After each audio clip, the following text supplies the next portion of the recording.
Hey everyone, welcome back to the channel. Today I'm going to show you a simple and quick way to create a professional email signature in Hotmail, now part of Microsoft Outlook. Whether it's for work or personal use, having a clean signature makes your emails look polished and credible. Stick around because I'll guide you step by step so you can set it up in just a few minutes. First, open your web browser and head over to the Microsoft Outlook login page. Click on Sign In and enter your Hotmail email and password. Make sure you're using an existing account because you'll need it to create and save your signature.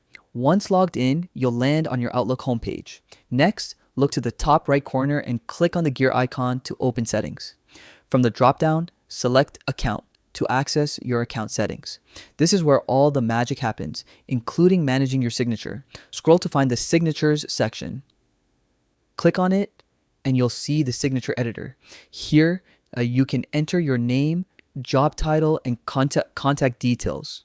You can also customize the font, size, and color, or even add a company logo. Remember, keep it professional. Less is often more when it comes to email signatures. Once your signature looks perfect, make sure to click Save to apply it. From now on, your signature will automatically appear on all outgoing emails. I recommend sending yourself a quick test email to ensure it looks exactly how you want. And that's it. You now have a professional Hotmail email signature ready to go. It's a small touch that makes a big difference in your emails. If you found this tutorial helpful, don't forget to like, subscribe, and hit the bell icon so you never miss an update. Thanks for watching, and I'll see you in the next video.